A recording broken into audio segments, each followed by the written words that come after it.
On December 8, 2025, the skies over the Thai-Cambodian border erupted in fire. Thai fighter jets streaked across the sky, launching airstrikes against what officials in Bangkok described as Cambodian military positions. This was not just another minor skirmish. This was a significant escalation, a deliberate and targeted attack that shattered a fragile ceasefire and sent shockwaves across Southeast Asia. What pushed these two neighbors, bound by centuries of shared history and culture, to the brink of a wider conflict? To understand the events of that December morning, we need to rewind the clock, not just by a few weeks, but by over a century. The root of this conflict lies deep in the colonial past, in maps drawn by foreign powers that left behind a legacy of contested land. The border between Thailand and Cambodia is a complex tapestry, and for decades, certain sections have been fiercely disputed.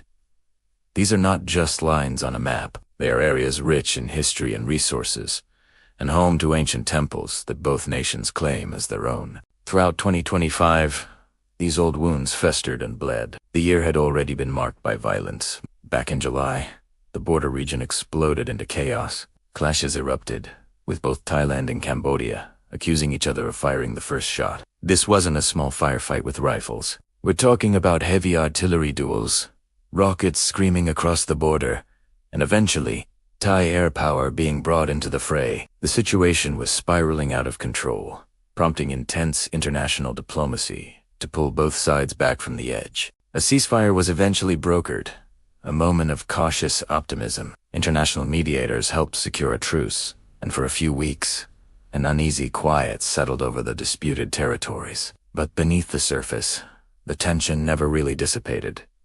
It was a peace built on sand. Thailand consistently voiced its concerns, alleging that Cambodia was not honoring the terms of the agreement. Thai officials cited incidents involving landmines and claimed that Cambodian troops were not only remaining in contested areas, but were also continuing to deploy advanced weaponry, including long-range missile systems. From Bangkok's perspective, this was a clear and present danger. They believed Cambodia was using the ceasefire as a cover to strategically position assets that could threaten Thai national security. The final straw, according to Thai military sources, were intelligence reports indicating the presence of long-range artillery and rockets in facilities near the border. These weren't just standard field guns.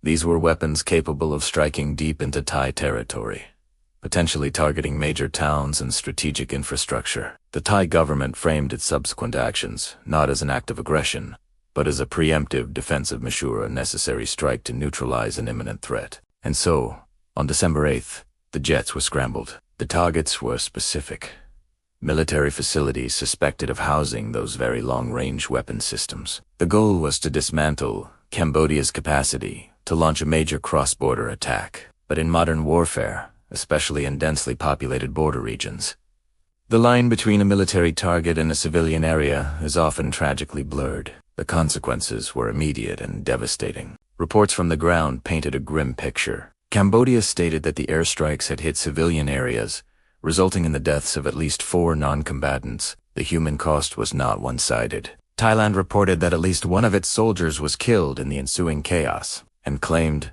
that Cambodian return fire had also impacted Thai civilian communities. The most immediate impact was a massive humanitarian crisis. As bombs fell and artillery shells exchanged, terror gripped the border communities. Tens of thousands of civilians on both sides of the border had no choice but to flee. They grabbed what little they could and ran, leaving their homes, their farms, and their entire lives behind. Villages that were once bustling with life became ghost towns overnight. The displaced were sheltered in temporary camps, their futures uncertain, caught in the crossfire of a conflict they had no part in. This escalation highlights the immense danger of using such heavy-handed tactics. The deployment of air power and long-range rockets in a border dispute dramatically increases the risk to civilian life. It's a dangerous gamble where non-combatants become the primary victims.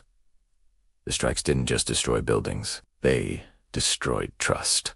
The fragile diplomatic progress that had been made just weeks before was vaporized in the explosions. The very idea of a peaceful, long-term resolution to the border disputes now seems more distant than ever. The international community watched with growing alarm. The events of December 8th underscored the complete breakdown of the ceasefire mechanism. It raised serious questions about the commitment of both sides to a peaceful path and the effectiveness of international mediation when national pride and perceived security threats are at stake. This wasn't just a bilateral issue anymore. It was a threat to regional stability. A wider conflict between Thailand and Cambodia could draw in other regional powers and destabilize the entire Association of Southeast Asian Nations, or ASEAN, a bloc founded on the principle of peaceful cooperation. What happens now? The path forward is fraught with difficulty. Rebuilding trust will require immense political will from both Bangkok and Phnom Penh. Another ceasefire is necessary, but it must be more robust than the last. It will likely require neutral, third-party observers on the ground to monitor troop movements and verify demilitarization in contested zones. Without a trusted verification mechanism, accusations will continue to fly and mistrust will fester.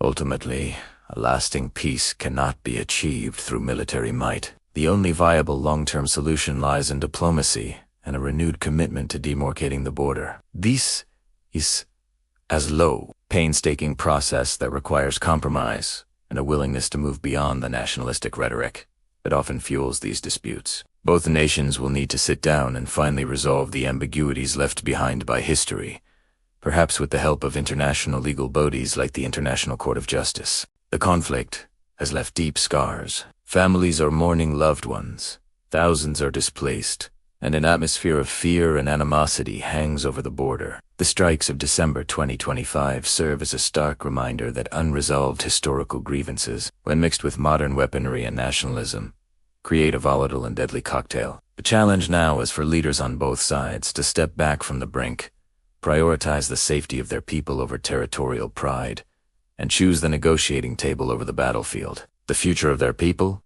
and the stability of the entire region depends on Italiano. Thank you for watching. If you found this analysis insightful, please consider liking this video and subscribing to our channel for more deep dives into global events. Let us know your thoughts in the comments below.